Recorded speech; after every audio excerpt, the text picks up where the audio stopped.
Yeah.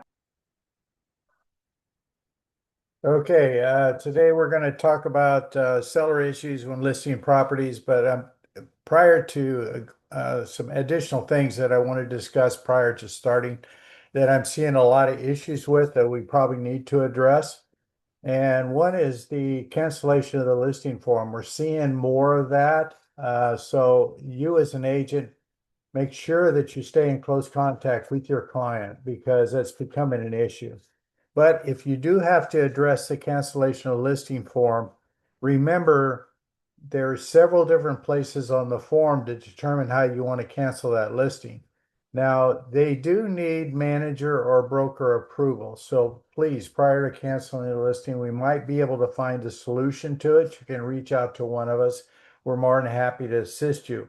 But if you have to go to the cancellation of the listing form itself, there's several different options that can be taken. And all I'm asking you to do is to review it. And if you don't understand it, make sure that you reach out to a manager and so the issues can be discussed and whether there's a solution to resolving the issue with the listing.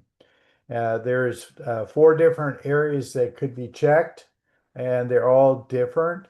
And the biggest thing that we seem to be running into currently is that somebody is interfering with our contract, another real estate agent with another firm.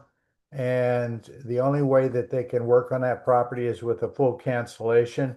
That would be under number 4 on that. Otherwise, the other options would have to be reviewed. And please work with your manager or your customer, both of them, and to try to find a solution to it. The reason why I'm asking you to reach out to your manager in these cases, if you don't do a full cancellation and you do one of the others, the manager needs to be familiar with it because a customer historically will probably call. And then remember when you're working with that form, you just got to be careful with it. The other one is the cancellation of the contract. These forms, historically, we haven't had to use a lot, but we're starting to see much more of it. Some of it has to do with these interest rate changes and general just discontent with the customer for whatever reason or issues going on in their personal life. So if you're using that form is 2 pages. It's been out since 24, so there's been some minor changes to it, but very little. Just make sure you do it correctly. There's 2 pages tied to that form. If you by chance you're using an old one, outdated, please, you should not have that in your zip form files. The first page deals with the cancellation. There's several different options there. Make sure that you have reviewed those and then everybody is in agreement as to what needs to be done on that cancellation. Then on the page 2, what I'm seeing is people are not doing anything on the disposition of the deposit. That needs to be addressed. So make sure you complete both pages and make sure you understand it. And as always, if you have issues with either one of these, please reach out to the manager. We might be able to assist you in trying to resolve the issue to keep the escrow alive. Modification of terms, make sure you use that form on the listing agreement, not an addendum or an amendment or anything like that when you're changing price. That particular form, it shows that you can change the price, you can change the expiration date, or if there is a change in the compensation, you can put it on there, and that's when you're modifying the listing agreement. Let's say you had it listed for 4% and you chose to change it to 3% or 2.5% or whatever it may be. You could do it on this form. Then with this form, you would have a record and then turn the adjustment into the MLS service, basically going in and make the proper changes. That is where I'm seeing most of the mistakes and where the problems are, either using the wrong form or not using them correctly. So please be careful when you're working with that so that you don't run into any problems. The As far as the seller issues with the listing properties, we're going to go over some of those that I'm seeing working with agents and make sure that we understand what we're dealing with. None of the information that's being provided is the absolute things that you will see. It's just part of what we're seeing, and it's the things we're seeing currently in the market that are bigger issues. The price reductions are, of course, increasing the higher priced properties. So if you do have a worksheet or you have a breakdown of the monthly, every month, the MLS services, it doesn't make any difference whether you're part of a Rapatoni system or the current one, TCL MLS system. Those all have monthly reports that you can pull, and you can pull those reports and get a feel for what's going on. Your higher price markets have the ones that seeing most of the significant changes. You're seeing, and that's generally the 400 up price range. And remember the 400 and 500 price range, when you're working in those arenas, your direct competition is new construction. So always have aware of that. It doesn't make any difference. It's generally tied to a geographical range. If you're in northwest part community or southwest or whatever it is, broke down by your local cities that you're working in, make sure that you understand what's going on in a new construction, because if the person is working in a quadrant, they historically will go out and see new construction, and new construction is becoming very competitive. The interest rates above is impacting. I just read an article this morning prior to coming on to the training session.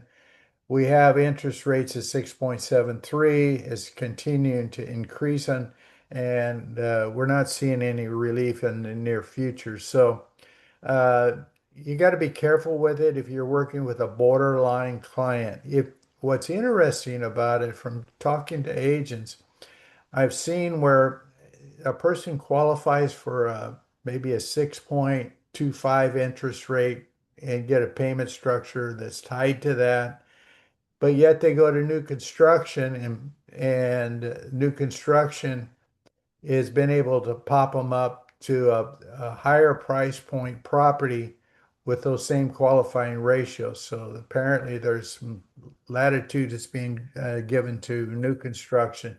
Sometimes it's interest rates buy downs, but always understand if you got a client that's in a certain price range and they don't quite qualify, the new construction may be the solution. So always have awareness of that. New construction now that of course, we're seeing people come into our offices wanting to promote their builder product that they have. They're creating and they have substantial incentives, or you can use it for buy downs. We're seeing buy downs as in the 4.25, 4.5, but you got to remember those are short term. Those are not 30-year driven historically. They may be a buy down for 2 to 5 years, or in most cases, it's 2 to 3. So if somebody's talking buy downs, make sure when you're conveying the information to your customer, if you went out to the subdivision and looked at it, and they say, yeah, we're offering a buy down at such and such a rate, ask how long. And, is this buy down permanently for 30 years or a lesser timeline? So if you got that borderline client, you might get the solution by going to new construction where you could not have got it in an existing house. That's historical. That's always been the case. For whatever reason, new construction can qualify some buyers where we can't qualify them at the same price point in the used market. The incentives, understand them. If you're talking about them, you should be out in the new builders construction sites because and stay in contact with a customer rep within them. A lot of their product is coming back on the market, and when it does, they actually give you increased incentives.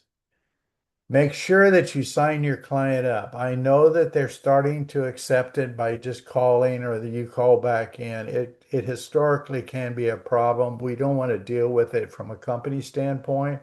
So make sure that you work with the customer service rep at the new construction, find out what forms are available, and make sure that you use them. If you don't, then it could create a problem later on. The closing numbers are consistent with 25. The interest rates are actually a little bit different, but not a lot. Fall through properties, it's a bigger issue. We're having more problems with that. Most of it is due to repairs, unfortunately. And so be very proactive in that arena to try to get that resolved. Most escrows that you will get into, there's going to be additional issues. This market, as we all know, is not similar to the market we've had in the past a few years ago. Uh, it's not a take it or leave it program. It's now we have to renegotiate everything that goes on. So when you put your deal together and you have the inspection process taking place, and the way you work that is that uh, once you get all your numbers in from those inspections that are done, my suggestion is do it all at one time. If you're going to do a termite report, you're going to do a home inspection, get those reports back, get them in your possession, and then if there's a request for repair, do it all at one time. Separating it out can be problematic. It's a problematic for the other agent. It's also problematic for the seller because you have to remember the seller's developed a mindset based on the original sales price, especially if there's a price reduction. The issues I'm running into is where the agent had submitted an offer on a property for less than what it was listed for. And then they come back with substantial repair issues after it was accepted at the lower price. So understand that when you get an offer accepted, that there could be some problems that are upcoming. Another area that I've noticed is we're running into the repair issue problem where the property may have been listed for, let's say, 650. The price was reduced to 630. You submitted an offer on 630, and then we run into a lot of repair issues.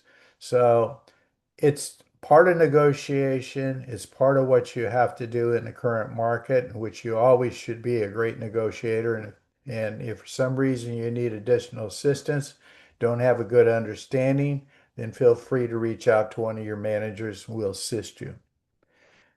Properties on the market for 7 days and not getting showings, you're getting no activity. It's always going to be a price, condition, or location issue unless you're around holidays. If you're around holidays, it's a different issue.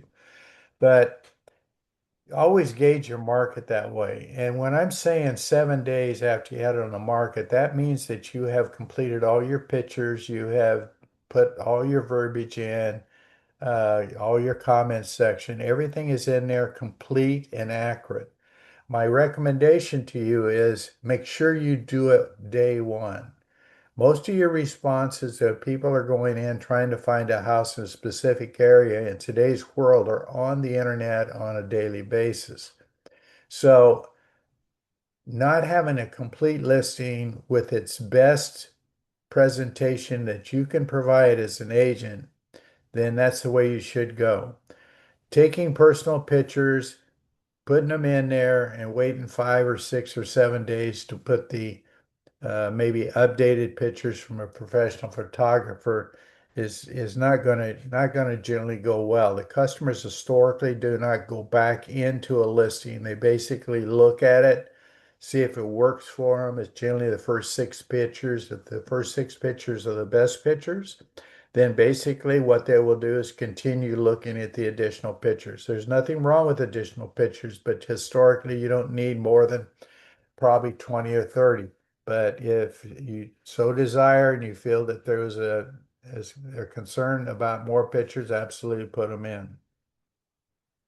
Now, what we're seeing is an increase in the following types of transactions. divorce cases. The divorce cases, we have to be extremely careful because those are always volatile and they have a tendency to create a lot of problems. So basically, you got to be very careful working with this type of an environment. Unfortunately, you can't always get both parties together because of what's happened in the past. But wherever possible, if you can get both parties together, then that's what you need to be, that's what you absolutely need to do. Now, the seller, who signs the contract? If the divorce has been finalized, in most of the cases in California, they may have drawn an agreement and went to a, maybe court or whatever needed to happen to take place. It doesn't mean in all cases that it's been finalized. There's a timeline that's tied with that, and so you got to be careful. So you always ask the question, is the divorce been finalized? If the divorce has been finalized, whoever was awarded the property is the person that would sign on the contract. So you have to ask additional questions because a couple incidents I've seen recently, we did not have the right parties that signed it.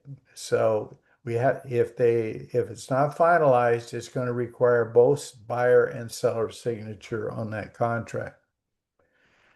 Verify there's enough equity in the property to pay the commission and closing costs. We don't want you working in the industry and not earning your fair compensation. And so we have to ensure that that's there. Some of these cases that we're running into is that the sellers have overextended themselves and there's liens on the property creating issues due to that. But make sure that we have enough equity in it. How do we do that? The best way to do it is that you can ask your seller, either party can do this, to find out from the lender what the payoff is. And in today's world, they can provide that within 24 hours. So it's not a problem. But the only person that can do that is the seller of the property. Overpricing property, this arena, you cannot be doing that. And that's a place where a lot of these people want to go. They want to overprice it because they got to buy something else or they need cash to be able to do that. So be diligent when you're working with that situation and make sure that you stay with the pricing number that will work in the current market.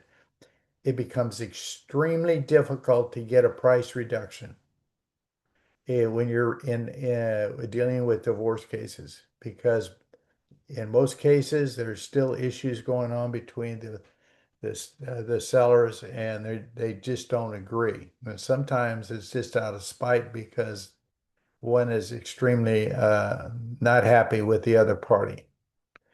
Listing price disputes, both sellers need to agree on a listing price. In some cases, what we see is they went to maybe possibly a website, Realtor.com, a Trulia, or some of the other websites out there.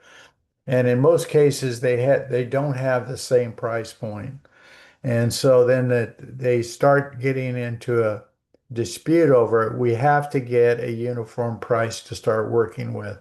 And when you're working with them, if you have to work with them separately, it is really problematic because whatever one does, the other one doesn't want to do. So try to keep it as neutralized as you can working in these situations. I know it's difficult, but it's a market we're starting to see more of and that we're having to work in. One seller on the property and the other seller has moved. It depends what's going on with that situation. If one has moved, it's not an issue. The one that's staying in the property is going to be, you have to focus on that individual to see what their moving arrangements will be and are they willing to cooperate?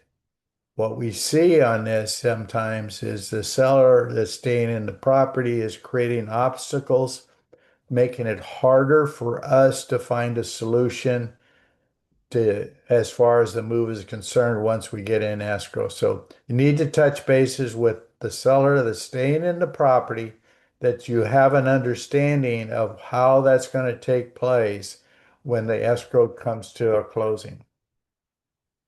The repairs are always going to be an issue because in most cases, they're not going to agree on it. One is going to probably tell you that they're selling the property as is. The other one is probably saying maybe we need to do the repairs. That's when your negotiating skill has to come into play to resolve that issue. As always, you're just going to have to be careful. Sometimes we're seeing that they're trying to go to the commissions. We want you to protect your commission. The company's position at Select Real Estate is to, and also Jordan Link, the old the company we had, the bottom line on it is we want you to protect your commissions wherever possible.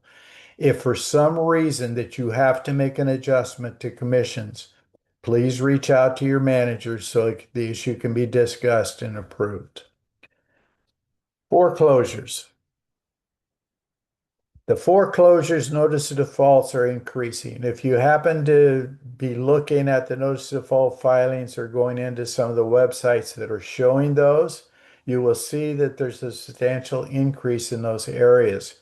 And there's a form I'm going to show you later on how to deal with the FHA, and we'll also talk briefly about conventional loans.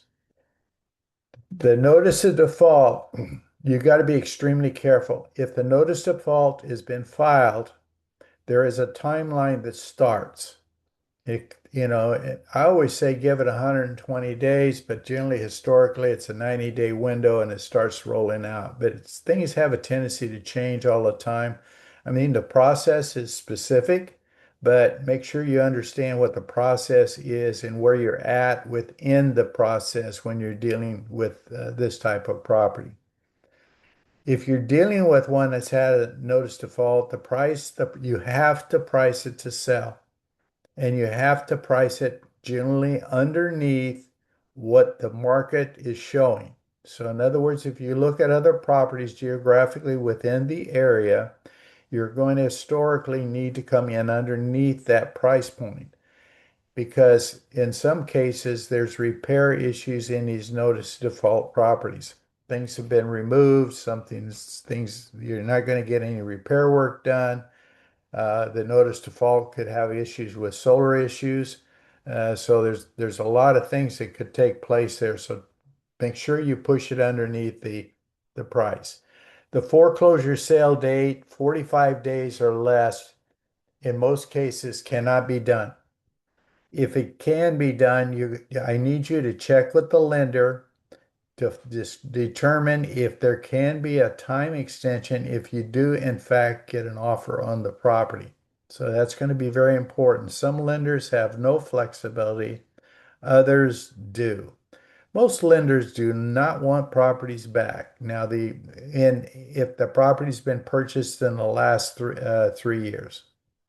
Anything prior to that, who knows? I mean, if there's a lot of equity in that property, they could be very problematic to work with. Liens on the property. Check with the title company to see if there's any liens. Somebody said, well, they charge for a preliminary title policy and all this stuff. I says, here's what you need today. The market has changed. The title company is in search of additional revenue just as we are. If you set up a set your pre-escrow up prior to, not escrow, but I mean a title company that you're going to work with, and you put it under the agent comments and say that you have a pre-escrow set up, they will give you that information. They're very cooperative in today's market. It's not like it was a few years ago, but it's changed. So we're finding that they're easier to work with. So make sure that you do that. On short sales, it's coming back to life. I've already had three come up in the last 30 days. Um, we haven't put them in a short sale yet because we're not getting cooperation that we need. And what's happening is, and here's the situation that we're running into with this. So to make sure that you understand what's happening with these short sales. These short sales we're working on, the client, if they sell it at the price point they currently have, they had enough equity to close it. But the properties are overpriced. They've been on the market for an extended period of time. And for us to get a price reduction, we start falling into the short sale arena. So, what type of properties are we looking at? It's properties that I'm seeing is that's been purchased in the last 3 years. Not unless it was a refi done prior to 3 years ago and that's creating a problem, then that's a different issue. But historically, I haven't found that. What I'm finding is the properties we are working on within our company is that it's involved in every case properties that were purchased in the last 3 years.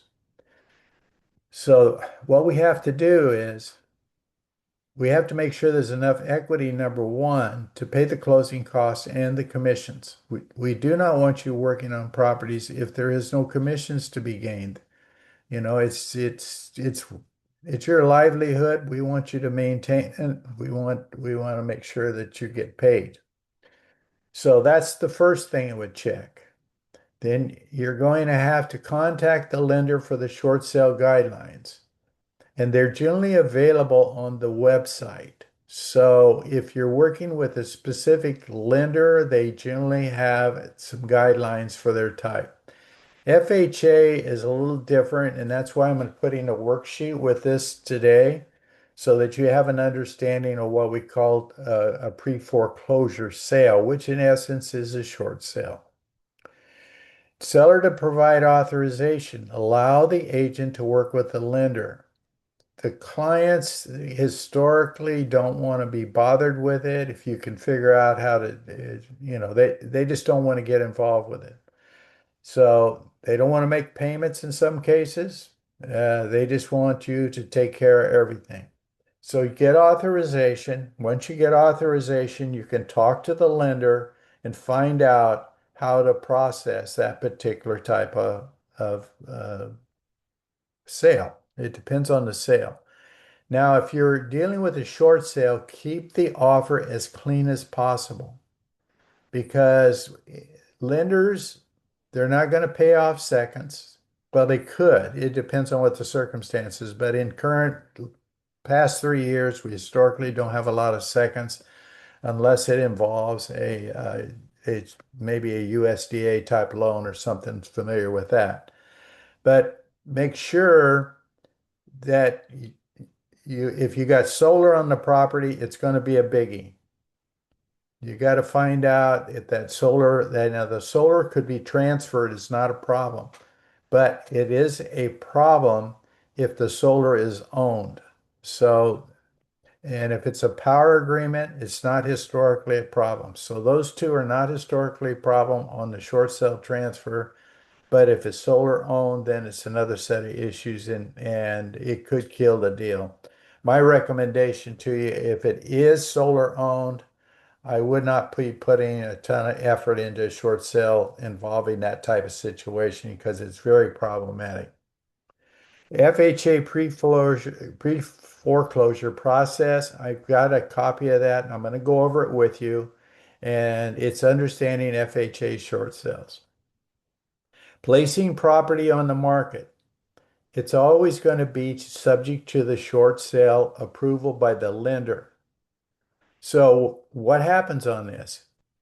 If you have the buyer, you make sure you, of course, use the addendums that are required, but allow sufficient times to do it. It's a listing contract. You number one is 6 months to allow time to process a short sale.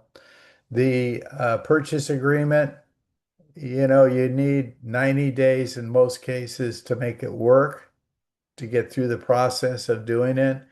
Some cases you might be able to get it done in 60 days, but I would not recommend anything less than that because it will get problematic. It has to do with resources in the different lenders. Most of them don't have the staffing up to the level it was back when this short sale process was almost on every other sale. Bankruptcies. Now be careful with the bankruptcy. I've already ran into two issues with this, and you got to be careful with it. You got to make sure that the property can be reasonably released from the bankruptcy process. So you you have sometimes customers don't even tell you about the bankruptcy, so be careful with it. It in our contracts it references all this, but what do we all know? Nobody's going to read these 30 pages of information that's now being provided with the contract. You got to get it narrowed down. And if it's a bankruptcy, and they've got it going on, and it's an easy question. You just ask the customer, is there a bankruptcy involved? As you're working your way through the contract, and then you get that information. The more information you have, the easier it's going to be for you to get a successful closing. So bankruptcy, verify that the property can be released. Sometimes it cannot. It depends on the circumstances and what's going on. And it's case by case. So you just have to reach out to the attorney, ask the question.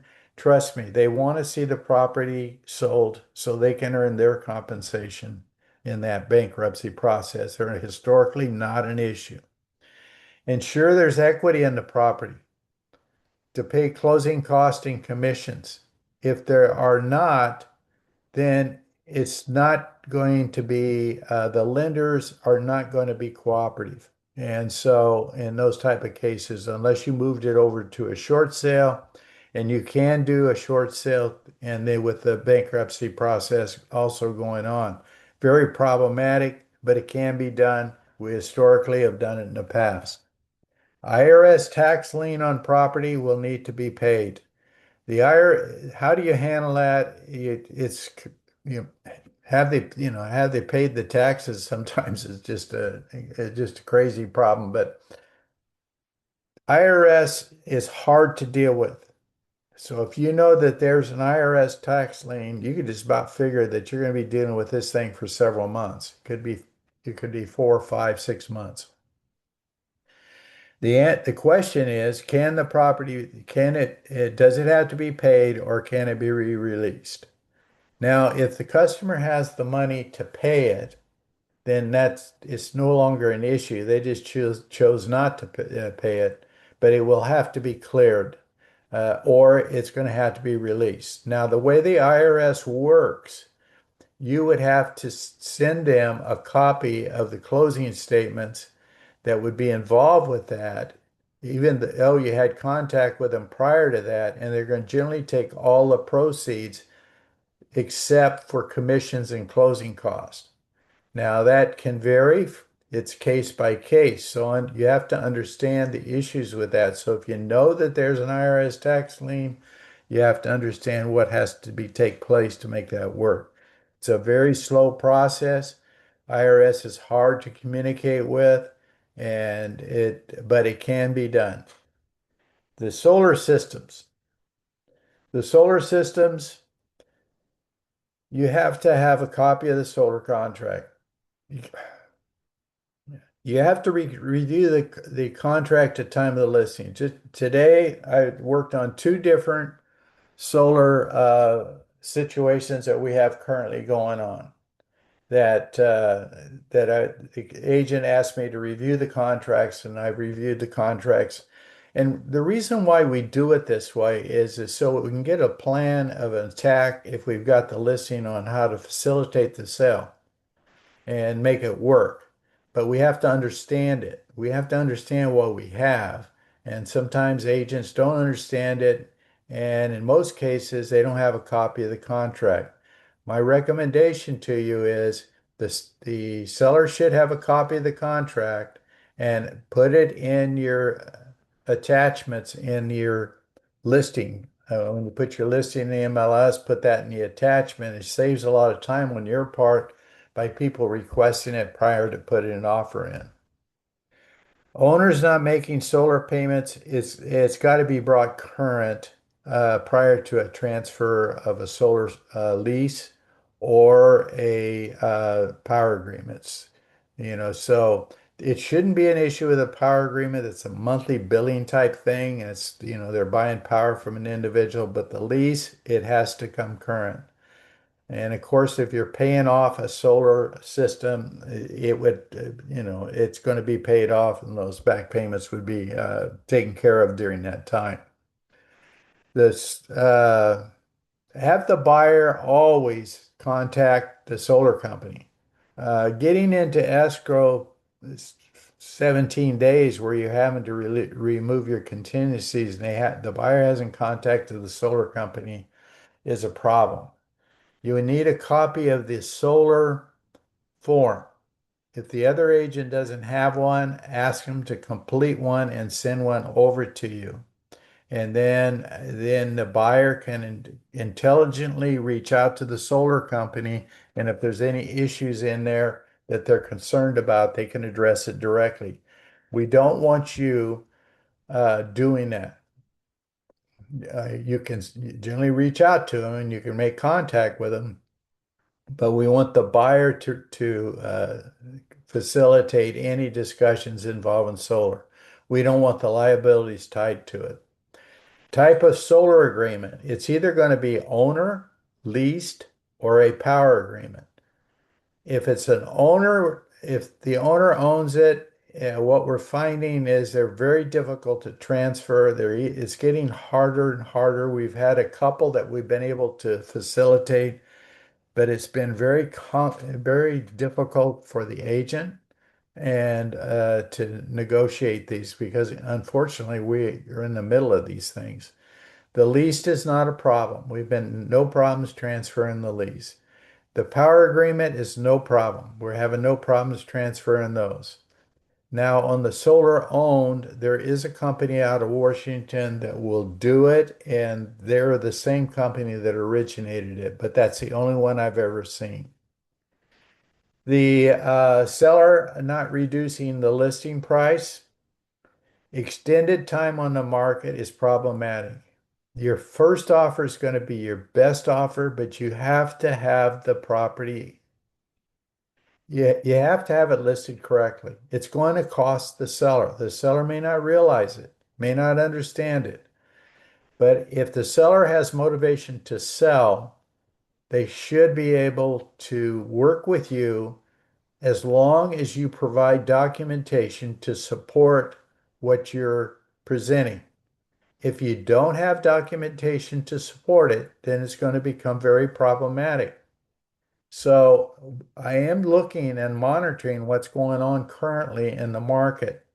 And I'm specific to TCMLS. All the other markets, they have similarities. It's just a different market range with pricing and so forth. The extended time on the market is dropping. I mean, it's increasing, and been increasing on a monthly basis.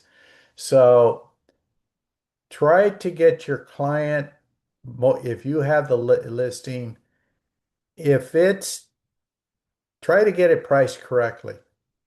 And the way this market is going, depending on which market you're in, if you're in that high-end market, you're probably not going to get your sale price if you're not marketed correctly. If you're not marketed with competing properties in the area, you're going to end up with a reduction. You're better off finding some middle road with your client as to what it can and how to work it. My recommendation to you is you have to understand they've been on the internet. They've looked all over. I mean, it's the world we're in.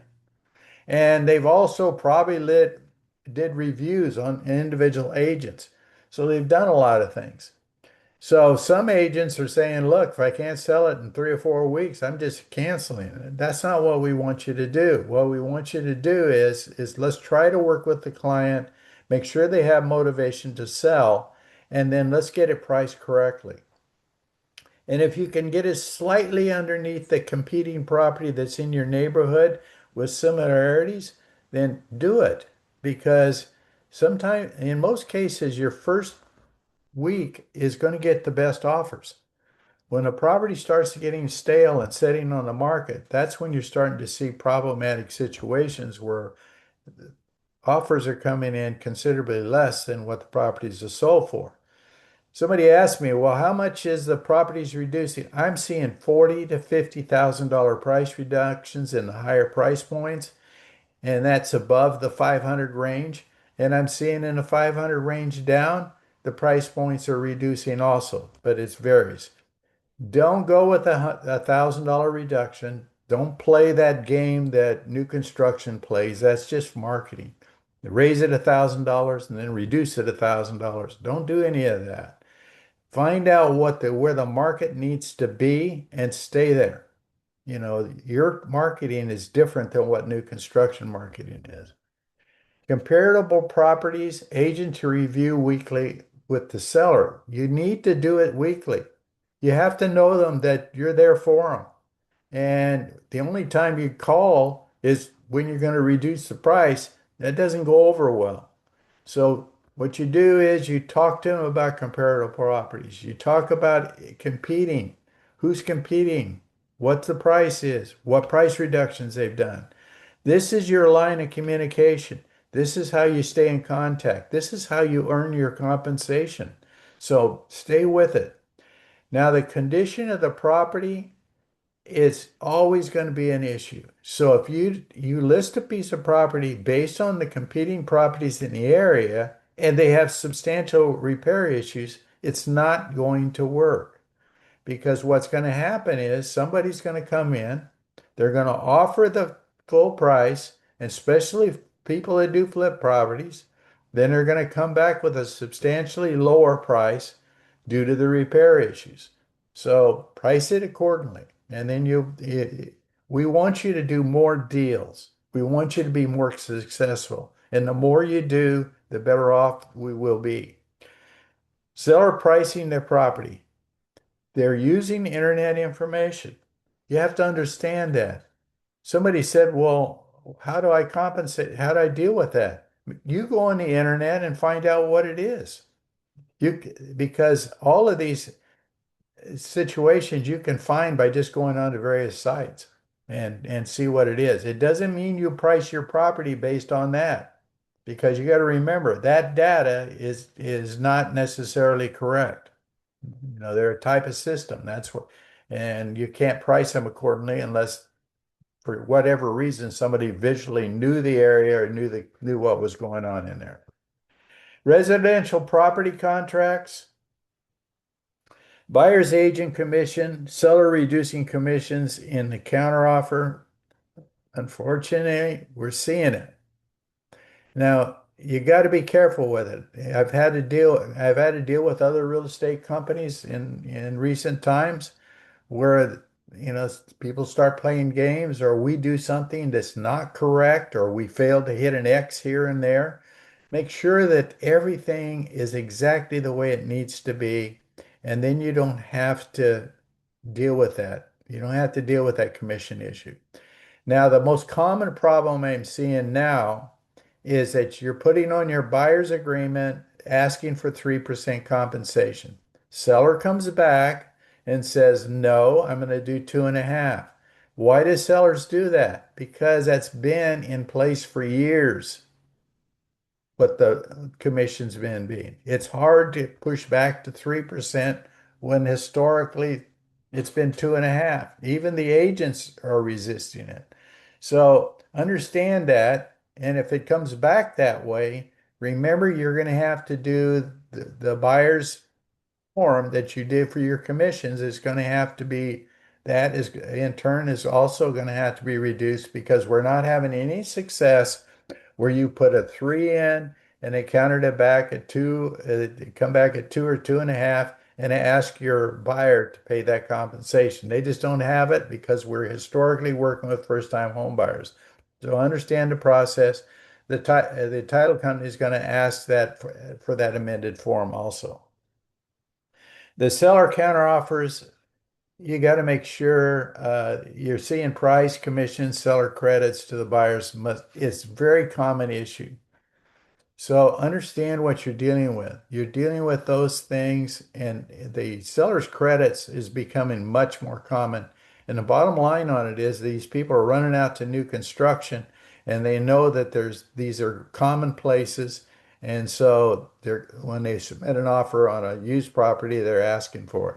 So the thing that we have an edge on in the existing markets, we have backyards and in most cases where the new construction don't any longer because they got themselves down to 5 or 10 feet backyards.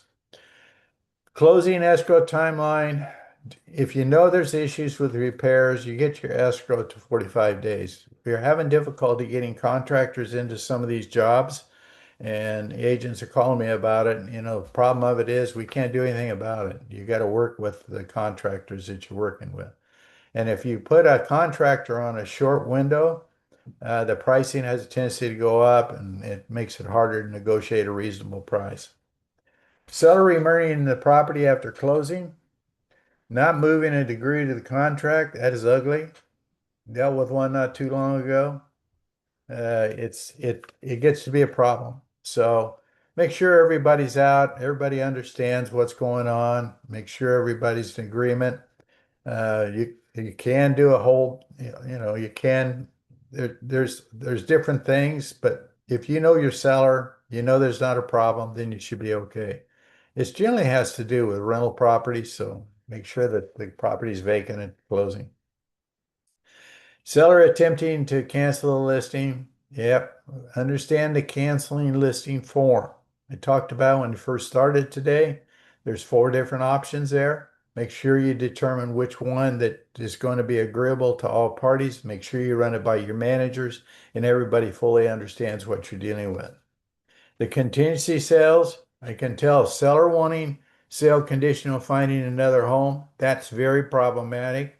The even the one where the it's conditional on the buyer selling their property, it's problematic. It just happens to be the market we're in, and trying to link them together is a problem. So just understand that.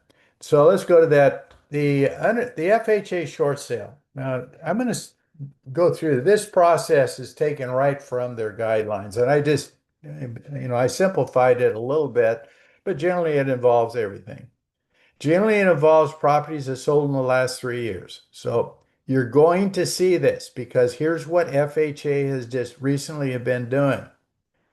They they had a process in place where they would let the customer set in the property and then they would recast the what is owed on the property.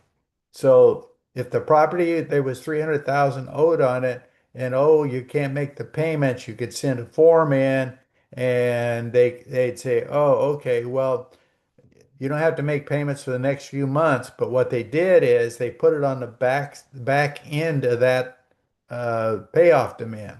So you have to know what it is. You have to know what that payoff is going to be.